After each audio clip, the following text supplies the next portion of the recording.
자, 오늘은 본문 말씀을 가지고 인생의 풍랑을 미연에 방지하는 방법이라는 제목으로 하나님 말씀을 증거하겠습니다.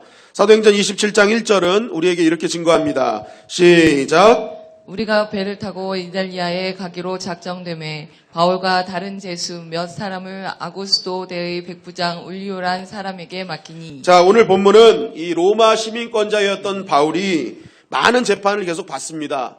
그러다가 바울이 결정합니다. 나는 이 로마 황제에게 가서 난 재판을 받겠다. 그러니까 상소한 거예요. 나는 로마 황제에서 재판받고 할 테니까 나를 로마로 보내달라라고 요청한 것입니다. 그래서 바울과 그의 일행을 결국 이달리아 로마로 이제 호송하기로 결정했던 것이죠. 이제 그때 벌어진 일이 어떤 일이었는지, 호송 중에 일어난 일이 어떤 일이었는지를 사도행전 27장은 우리에게 증거하고 있습니다. 사도행전 27장 6절 8절은 이렇게 증거합니다. 시작. 거기서 백부장이 이달리아로 가려 하는 알렉산드리아 배를 만나 우리를 오르게 하니 배가 더디가 여러 날 만에 간신히 니도 맞은편에 이르러 풍세가 더 허락하지 아니하므로 살몬의 앞을 지나 그레데 해안을 바람막이로 항해하여 8절. 간신히 그 연안을 지나 미앙이라는 곳에 이르니 라세아시에서 가깝더라. 자, 이 말씀은 쉽게 말하면요, 출발했는데 그 여정이 쉽지 않았다, 굉장히 어려웠다라는 것을 말씀하고 있어요. 우리 사진을 한번 보면은 여기 끝이 이제 가이사라라고 해서 여기서 출발한 겁니다. 여기서 출발해서 쭉 이렇게 와가지고 이제 여기 무라 항구 여기서 배를 갈아타요. 왜 갈아타냐면 가이사라에서 로마로 직행하는 배가 없었습니다. 그래서 여기서 여기 정착되어 있던 아드레벤네노 그거 있죠. 그 배를 타고 쭉 와서 이 무라 항구에서 로마로 가는 배를 갈아탔다. 그 얘기를 지금 이제 먼저 하는 것입니다. 그러면서 이제 알렉산드리아 배를 여기서 타서 쭉 이렇게 가는데 요 그레데 섬 여기서 이제 문제가 생긴 거예요. 여기서 굉장히 간신히 이제 움직이는 상황이 벌어지게 된 것입니다. 그러니까 이 지중해의 그런 여러 가지 바람과 기후 자체가 굉장히 힘들었다라는 것이죠. 그래서 간신히라는 단어가 계속 나와요. 간신히. 이게 뭐냐면은 겨우겨우, 정말 겨우겨우 갔다라는 그런 표현입니다. 너무너무 어렵게 그런 항해를 계속했다라고 말하고 있습니다. 그러니까 이 모든 징조나 상황들이 이거는 항해하면 안 되는구나라는 그런 상황이 계속 진행됐다. 그렇게 이제 성경은 말하고 있는 것이죠.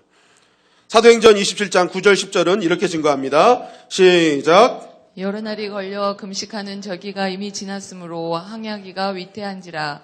말하되 여러분이여 내가 보니 이번 항해가 화물과 배만 아니라 우리 생명에도 타격과 많은 손해를 끼치리라 하되. 자, 바울은 이러한 상황들을 보면서 적극적으로 지금 더 이상 가면 안 된다라고 얘기를 하는 거예요. 만약에 이거 가면은 이게 화물하고 배만 문제될 게 아니라 우리의 생명에도 큰 손해가 있을 것이다. 지금 이거 진짜 움직이면 안 되는 시기야 라고 말하고 있죠. 바울이 이렇게 단호하게 이야기한 이유가 있습니다. 그게 바로 9절 말씀이죠. 여러 날 걸려 금식하는 절기가 이미 지났으므로 라고 말씀하고 있어요. 그러니까 바울이 이거에 대한 근거를 갖고 있는 거예요. 왜 지금 항해하면 안 되는가? 그건 금식 기간이 지났기 때문이다라는 거예요. 이게 뭐냐면 유대인들이 말하는 속죄일입니다. 속죄일, 대속죄일을 말하는데 이 당시의 금식 기간, 대속죄일은요, 지중해 항해의 안전과 굉장히 밀접한 관계를 갖고 있습니다.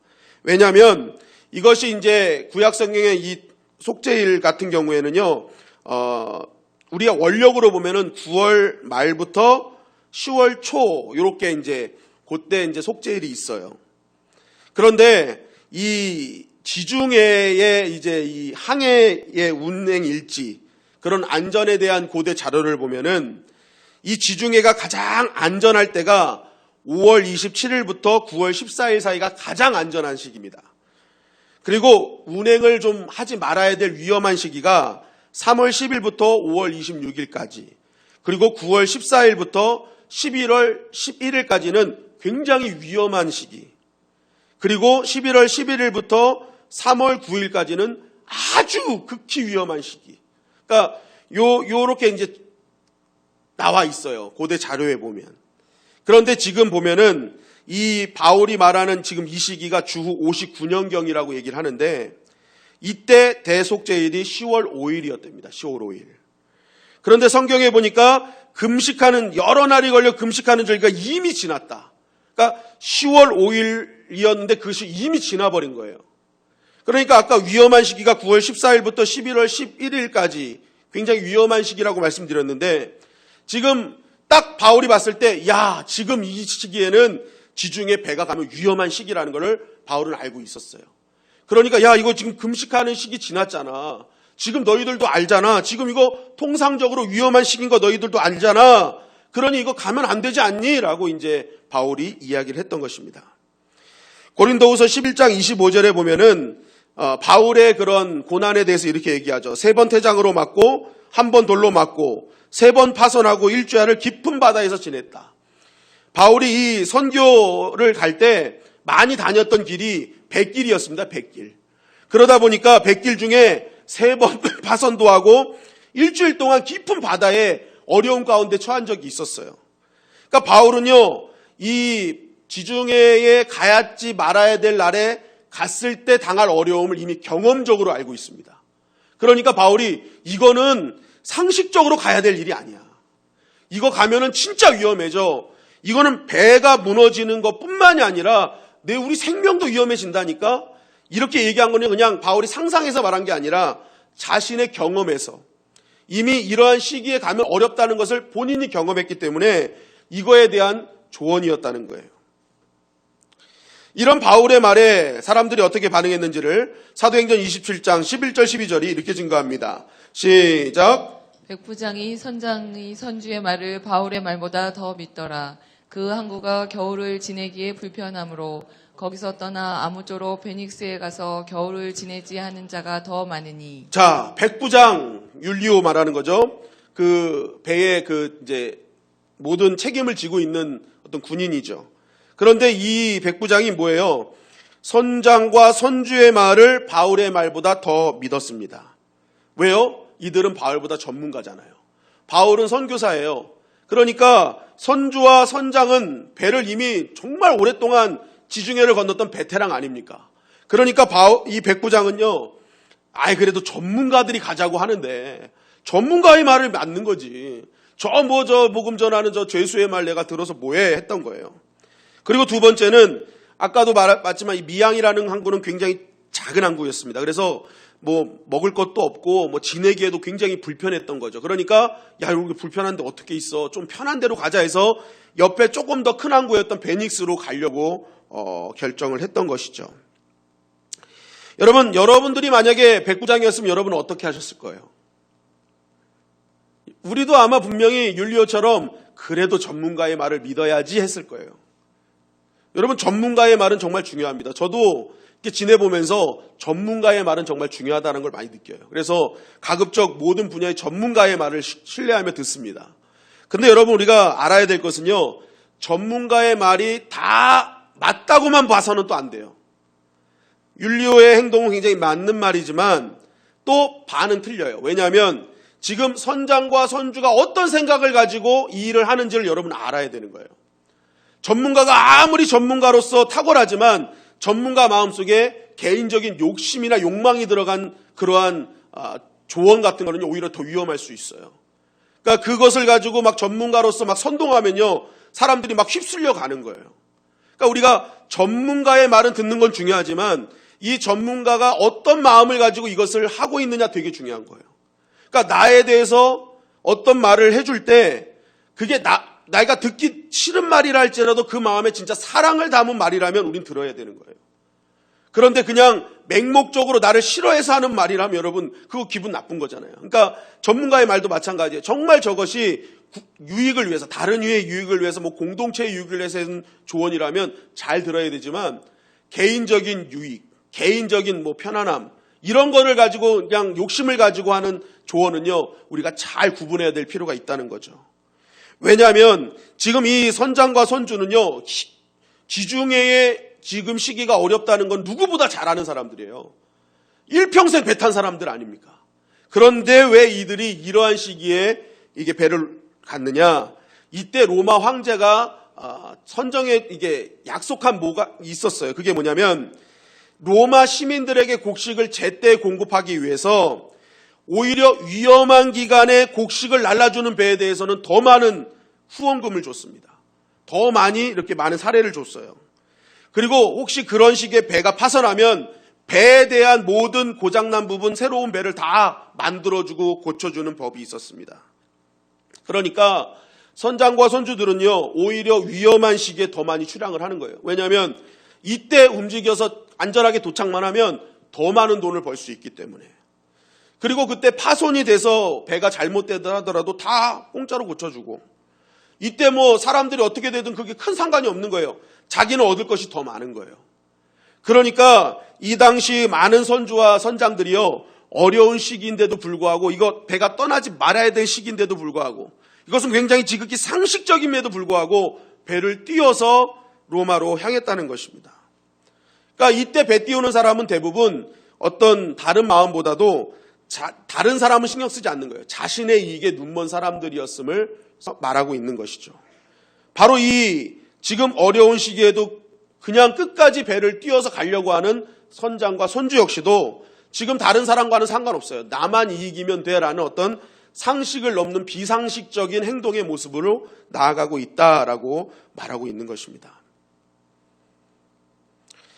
이런 상황에서 사도행전 27장 13절 14절은 이렇게 증거합니다. 시작. 남풍이 순하게 불매 그들이 뜻을 이룬 줄 알고 닷을 감아 그레데 해변을 끼고 항해하더니 얼마 안 되어 섬 가운데로부터 유라굴로라는 강풍이 크게 일어나니. 자, 그래서 이제 미항에서 베닉스로 가서 이제 그레데 섬을 이렇게 가고 있는데 처음에는 남풍이 싹 불어주는 거예요.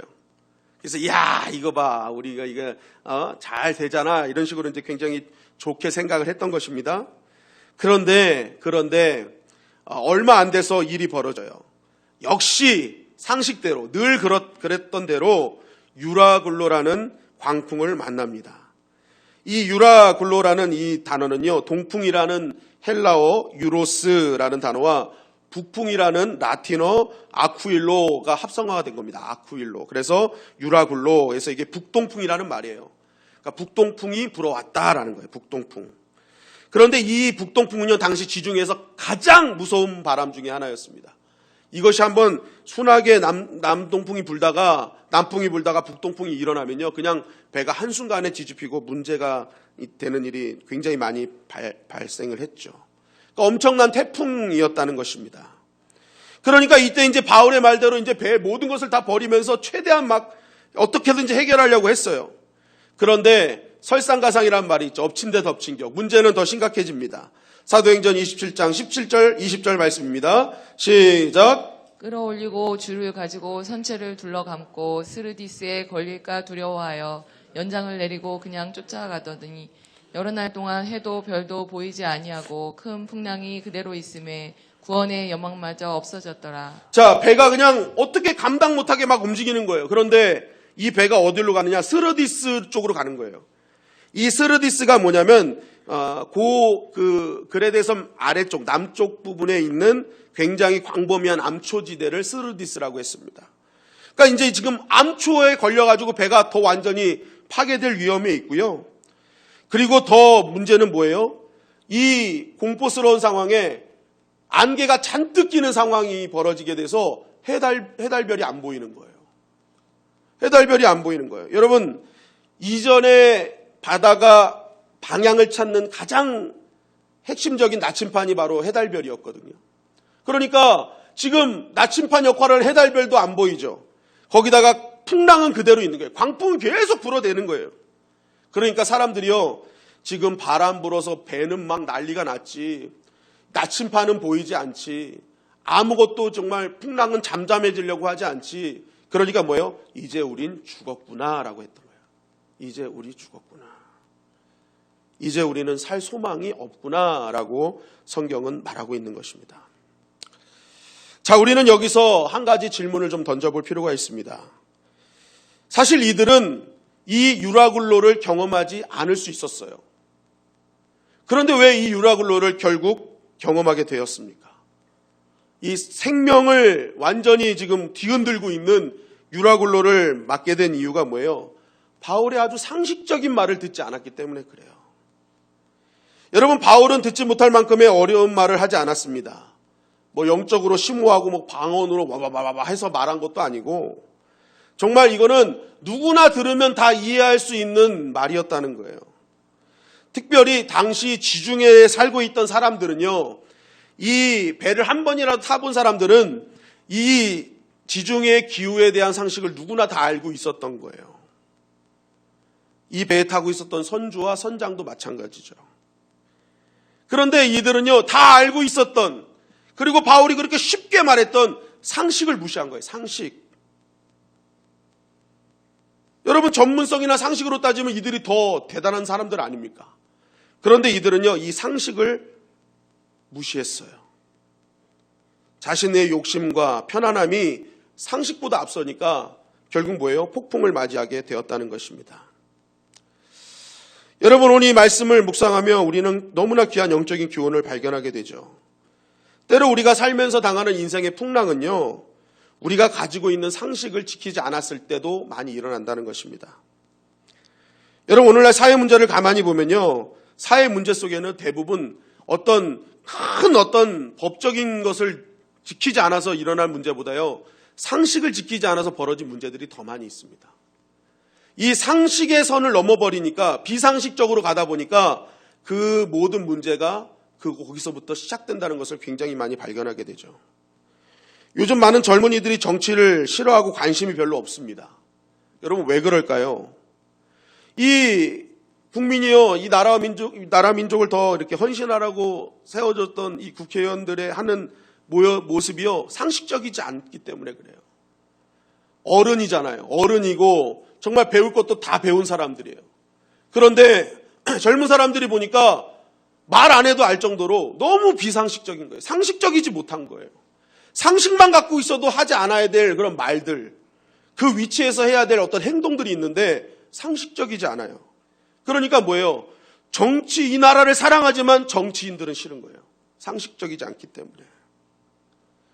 여러분, 정치뿐만이 아니라 교육의 현장, 또 사람과의 관계 속에서도요, 사람들에게 이게 문제가 되는 거는요, 어떤 큰 문제 때문이 아닙니다. 서로 간의 상식의 선을 지키지 않기 때문에 그런 일들이 많이 벌어진다는 것이죠. 여러분, 신앙도 마찬가지입니다. 오늘날 왜 교회가 이렇게 지탄의 대상이 될까요? 기도를 많이 하지 않아서일까요? 예배를 드리지 않아서일까요? 우리가 말씀을 읽지 않아서 우리가 세상에 손가락질 받는 그런 상황이 되었을 거라고 생각하십니까? 여러분, 그렇지 않습니다. 우리는 평생을 통해서 기도를 했고요. 평생을 통해서 예배를 드렸고요. 평생 동안 하나님 앞에 뭐예요? 하나님 말씀을 묵상하고 있어요. 그럼에도 불구하고 교회가 왜 세상의 지탄을 받느냐? 그것은 세상 사람들이 봤을 때 상식적이지 않은 거예요. 너무나 비상식적인 거예요. 기초적인 어떤 상식의 선이 무너져 있기 때문에 그래요. 여러분, 이번에 신천지가요, 사실은 더 많이 지탄을 받는 이유, 우리 기독교 입장에선 이단이기 때문에 지탄을 하지만 믿지 않는 사람들은요, 신천지라는 조직 자체가 상식적이지 않은 거예요. 그런 행동이나 하는 모든 여러 가지 조치들이요, 딱 믿지 않는 사람들을 봤을 때 뭐 신앙의 관계는 없어요, 그 사람들은. 그러나 세상 사람들 볼 때 뭐예요? 저거 진짜 상식적이지 않네. 빨리빨리 가서 조치를 해야지. 왜 저렇게 거짓말하고 도망다녀? 상식적이지 않은 거예요. 그러니까 저놈들 나쁜 놈이구만. 이렇게 되는 거예요. 믿는 우리들은 신앙의 선에서 보지만 믿지 않는 사람들은 상식선에서 본다니까요. 여러분, 교회도 마찬가지입니다. 믿지 않는 사람이 우리가 뭐 성경을 많이 읽든 기도를 많이 하든 무슨 상관이 있겠어요. 그들은 교회를 볼 때 상식선으로 본단 말이에요. 과연 내 상식에 맞는 교회로서 살고 있는가? 크리스찬으로 살고 있는가? 그런 상식선을 본다는 것이죠. 여러분, 초대교회에 은혜가 넘쳤던 이유가 무엇입니까? 왜 세상 사람들이 교회로 몰리고 구원받는 백성이 날마다 더해갔을까요? 기도를 많이 했기 때문에, 말씀을 많이 읽었기 때문에. 여러분, 오늘날의 교회도요, 기도 많이 하고 말씀 많이 읽는다니까요. 그럼에도 불구하고 무엇이 다르냐는 거예요. 무엇이 다르냐. 사도행전 15장에 보면은요, 제1차 예루살렘 공회가 열리죠. 이때 할례 문제입니다. 이방인 할례 문제로 예루살렘 공회가 열렸어요. 그래서 초대 의장이었던 야고보가 결정하죠. 더 이상 이방인 크리스찬을 할례 문제로 괴롭게 하지 말라. 너희들 유대인 크리스찬들 이 할례 문제로 이방인 크리스찬들을 괴롭게 하지 말라라고 선포를 해버립니다. 이것을 자꾸만 할례를 강조하는 것은 그 이방인 크리스찬들을 힘겹게 하는 것이다. 그러니까 너희들 앞으로 이제는 이 다른 사람을 힘겹게 하는 이런 일들을 하지 마라. 유대인들에게 너 기도 많이 해서 하지 마 이런 말 안 했어요. 그들이 싫어하는 거 하지 마라. 말도 하지 말고 행동도 하지 마라. 그들을 이해하라라고 결정을 한 거예요. 그런데 이 야고보는요, 유대인 크리스찬만을 향해서 얘기하지 않았어요. 이방인 크리스찬들에게 향해서도 얘기했어요. 이방인 크리스찬들에게 유대인들이, 개종한 유대인들이 싫어하는 것이 있다. 그게 사도행전 15장 29절인데 우상의 더러운 것을 먹지 말고 음행하지 말고 피를 먹지 말아라 라는 거예요. 이거 개종한 유대인 크리스찬들이 너무 싫어하는 거니까 이거 하지 마라. 이거 그런데 너희들이 꺼리낌 없다고 계속 하다 보면 이거 공동체가 하나 될 수 없으니 유대인 크리스찬도 이방인 크리스찬들에게 할례 문제로 다가가지 말고 이방인 크리스찬들도 유대인 크리스찬들이 싫어하는 일들을 절대 하지 마라. 이거는 교회가 지켜야 될 상식선이다. 뭐 예배 같이 하자, 기도 많이 하자 이런 얘기 안 했단 말이에요. 상식선에서 서로가 싫어하는 것은 하지 말자. 그래야 뭐예요? 교회가 하나 될 수 있고 또한 아직 믿지 않는 유대인, 이방인들이 그러한 교회에 대해 하나됨을 보고 그들이 교회를 찾아오게 될 것이다. 라는 결정이었다는 것입니다. 여러분, 이 예루살렘 공회의 요구는 어려운 요구가 아니었어요. 굉장히 상식적인 요구예요. 서로에 대해서 불편함 없게 만들자. 그래서 이방인 크리스찬들도 여기에 상식적인 대답을 했어요. 그게 교회가 방해가 되고 나와 다른 유대인 크리스찬들의 방해가 된다면 하지 않겠습니다. 결의를 했다는 거예요. 그러니까 뭐예요? 세상의 사람들이 그렇게 교회 안에서 상식적인 선에서 서로를 이해하고 보듬고 사랑하는 모습을 보고 뭐예요? 교회는 다르구나 하고 뭐예요? 초대교회로 몰려왔다는 것입니다. 여러분, 교회가 든든히 서가고 참된 부흥을 이루길 원한다면요, 교회는요 지극히 상식으로 돌아가야 된다는 거예요. 우리는 성경을 충분히 알고 기도도 충분히 했어요. 중요한 건 뭐예요? 분별력을 가지고 이 말씀이 도대체 나의 삶 가운데 어떻게 하길 원하시는지를 정확하게 알고 그 상식선에서 행동할 것을 촉구하는 것입니다. 여러분, 지금 우리는 코로나19로 인해서 우리가 당연히 여겼던 교회에서 예배 드리는 자리로 모이지 못하고 있습니다. 모일 때는 몰랐는데 모이지 않으니까 모였던 것이 감사함을 많이 느끼고 있습니다. 그런데 곳곳에서 또한 영상 예배로 인한 장점들도 많이 전해 듣고 있습니다. 그러나 분명히 단점도 많다는 거예요. 왜냐하면 왠지 집에서 드리게 되면요 집중도가 떨어집니다. 그죠? 그냥 화장실 가고 싶으면 화장실도 가고, 그죠? 예배당에서 예배 드리면 딱 그냥 말씀 드릴 때 딱 앉아 있는데 막 내가 하고 싶은 일이 생기면 그것도 하게 되고 애 봐야 될 것 같으면 그 애 봐줘야 되고 막 여러 가지 일들로 인해서 예배에 집중하지 못하는 일들이 분명히 있어요. 그리고 뭔가 하나님 앞에서 내가 떳떳하지 못한 것 같아. 그리고 이런 상황에서 주일 예배에 다 모여서 예배하는 교회를 보면은 왠지 우리 교회는 믿음 없는 교회라고 생각이 들 때가 있습니다. 그러나 여러분 기억하십시오. 우리가 지금 각자에서 예배를 드리는 것은요 절대로 믿음이 없어서 드리는 것이 아니라는 것입니다. 여러분, 예수님의 첫째 계명은요 하나님 사랑이었습니다. 그리고 둘째 계명은 이웃 사랑이라고 말씀하셨습니다. 참된 믿음은 예수님의 말씀대로 행하는 것이 참된 믿음이죠. 여러분은 계속 말씀드리는 거지만 하나님께서요 그동안 모이게 하셨다가 지금 이 일로 해서 흩어져서 각자의 장소에서 예배드리게 하신 이유가 분명히 있다는 거예요. 뭐예요? 하나님을 사랑했던 그 마음, 사랑하는 마음으로 지금 이제 이웃을 사랑하고 내 가족을 섬기라는 것입니다. 여러분, 지금 코로나19로 인해서 계속 조금씩 잠잠해져 갔잖아요. 그런데 갑자기 또 서울에서 문제가 터지죠. 집단 감염. 그죠? 그러니까 모여있는 곳에 한 사람만 확진자가 생겨도 한순간에 엄청난 확진자들이 쭉쭉쭉쭉 불어나는 거예요. 근데 이게 문제가 되는 게 무엇입니까? 이 한 사람으로 인해서 공동체가 폐쇄되는 거예요. 건물이 폐쇄되고요. 심지어는요, 지역이 폐쇄가 되는 거예요. 여러분, 더 넓게 지금 우리나라까지 폐쇄된 거 아닙니까? 한국 사람들, 한국 입국 금지. 국가에서 국가를 폐쇄하는 일이 벌어져 버린 거예요. 여러분, 그래서 국가적으로 뭐예요? 계속 모이는 것을 금해달라 요청하는 것입니다. 그래야 빨리 해결되기 때문에. 여러분, 교회가요, 교회만 생각하면요, 분명히 다 모여서 예배 드려도 됩니다. 사실 교회에서 예배 드리지 못하는 것, 목회자로서도 굉장히 많이 마음 아프고 하나님께 죄송한 마음도 분명히 있어요. 그런데 만약에 교회가 이런 우리만 생각해서 모이게 돼서 이 지역사회에 있는 사람들에게 대해서 불편함을 주고 그것을 통해서 염려와 두려움을 준다면요, 장차 하나님의 영광을 가리는 것이고 뭐예요? 이 선교의 그런 비전을 막아버리는 것입니다.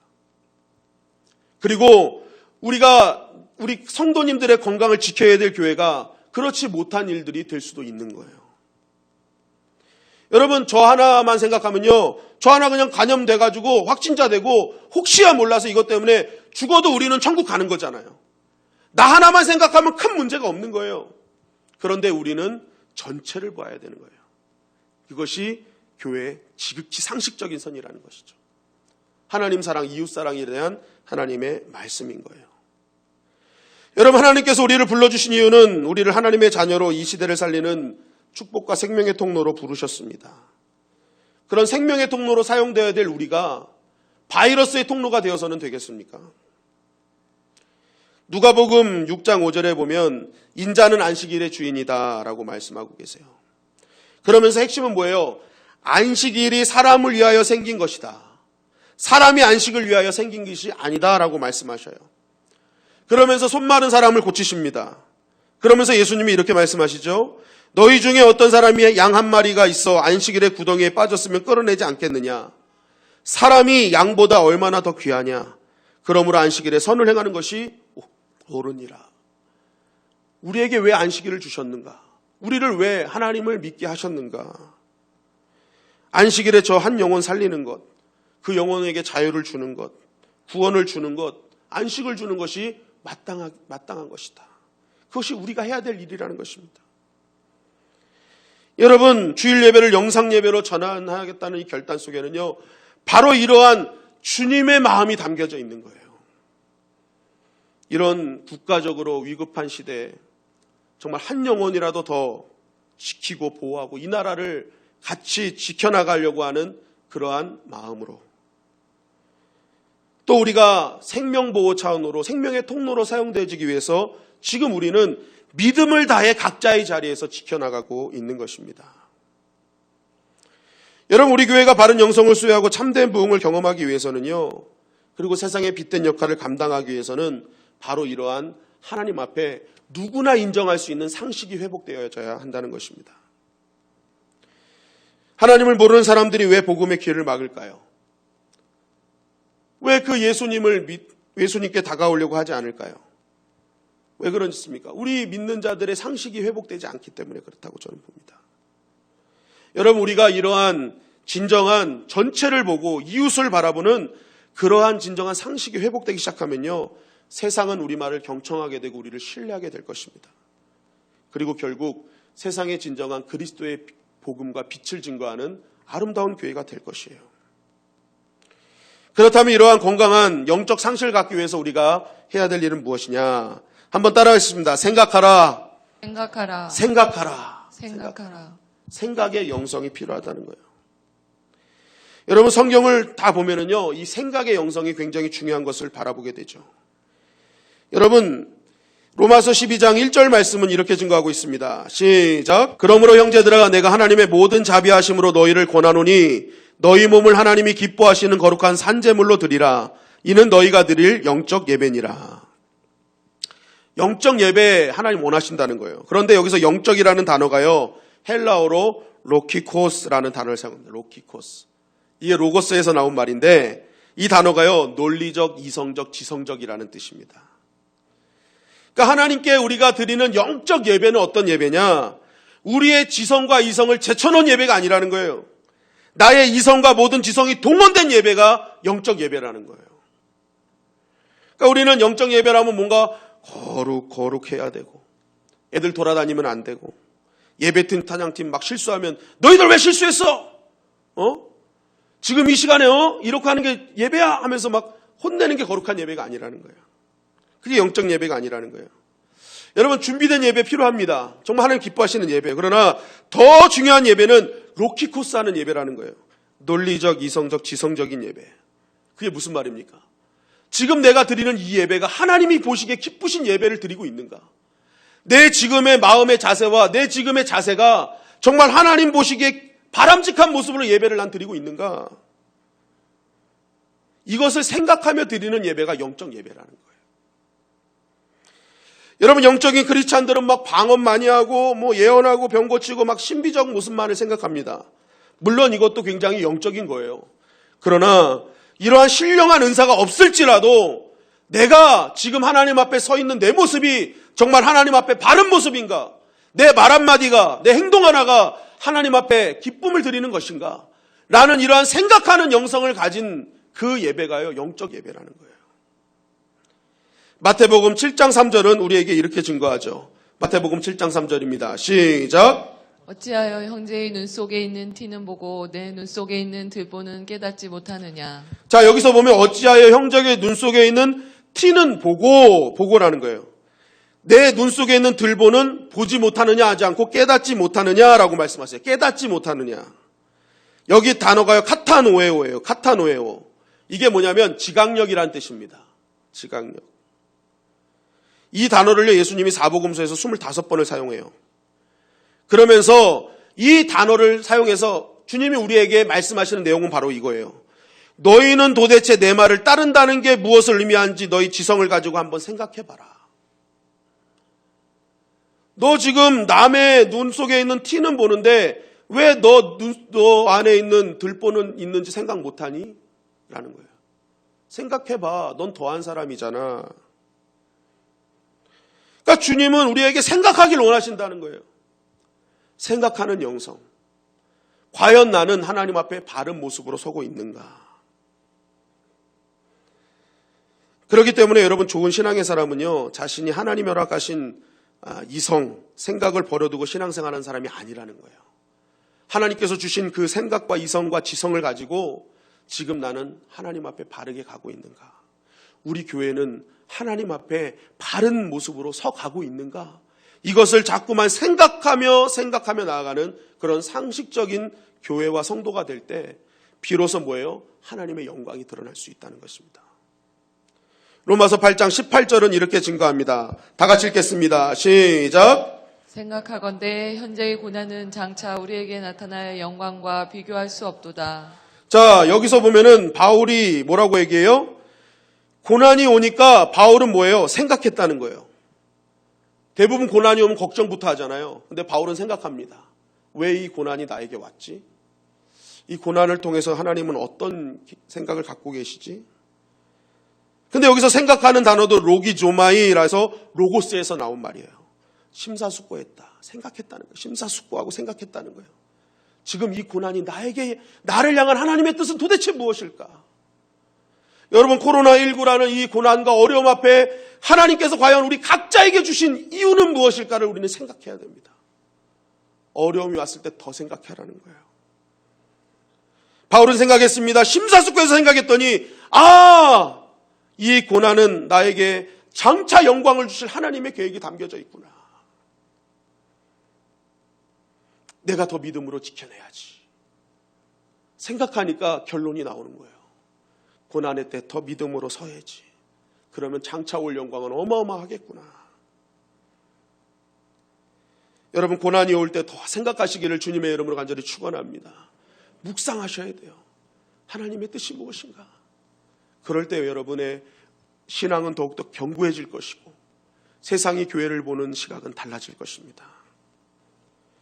그러므로 신앙적으로 산다는 것, 영적으로 산다는 것은 하나님이 나에게 무슨 환상을 주거나 뭔가 특별한 계기를 주는 것이 아니라 우리가 신앙적으로 산다는 것은 그동안 내가 읽었던 말씀, 그동안 내가 했던 기도가 나에게 어떤 의미인지를 생각하면서 그 하나님이 그 말씀을 통해서 내가 어떻게 살기를 원하시는지를 오늘도 생각하며 그것을 가지고 세상에 나아가는 그러한 삶이 신앙적인 삶이요 가장 영적인 삶임을 여러분 꼭 기억하십시오.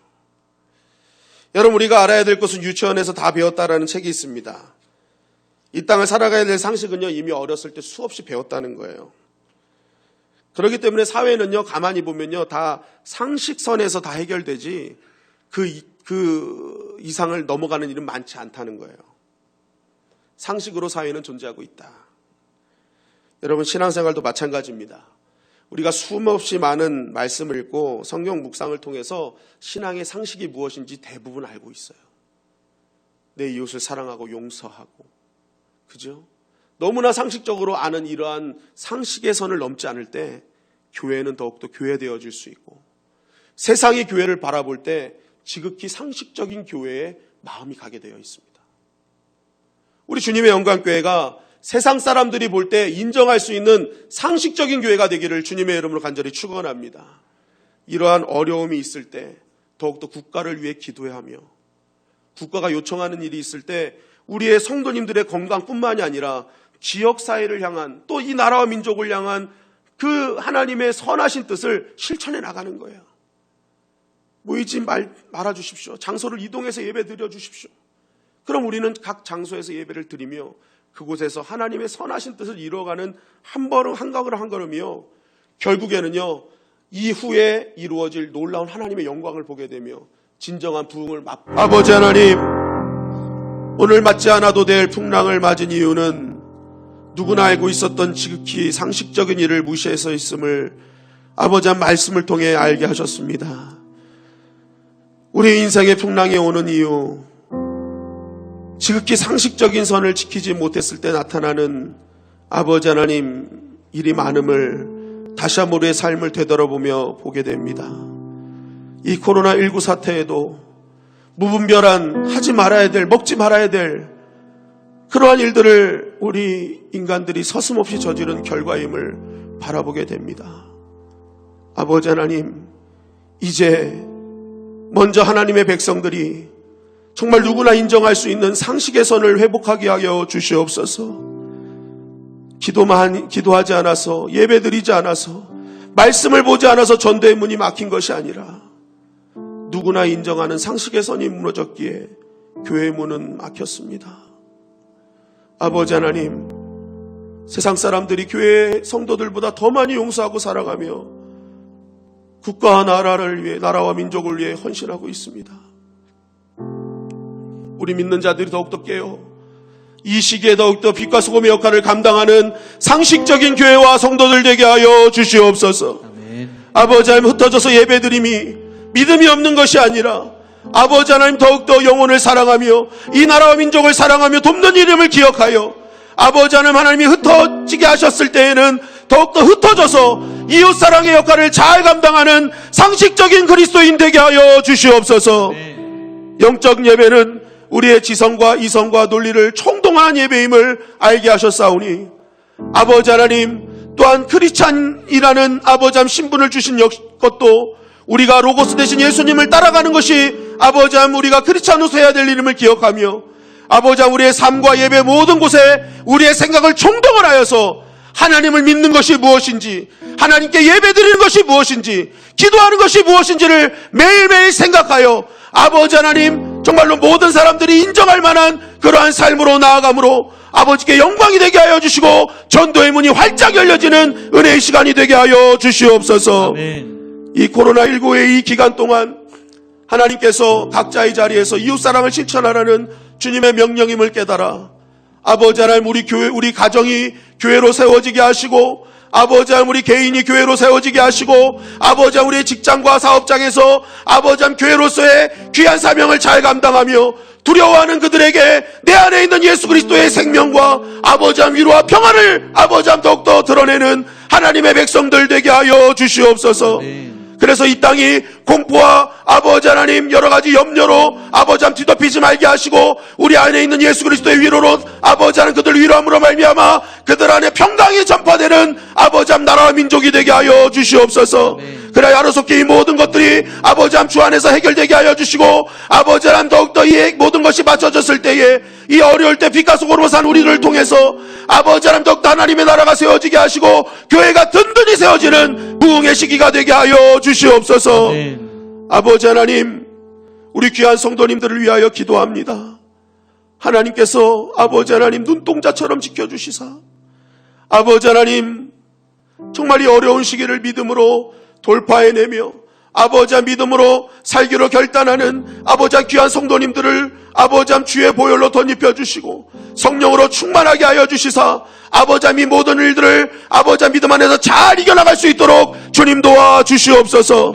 필요할 때마다 공급하시는 은혜를 허락하여 주시어서 아버지 그 모든 어려운 일들이 믿음 안에서 해결됐음을 간증하는 우리 모두가 되게 하여 주시옵소서.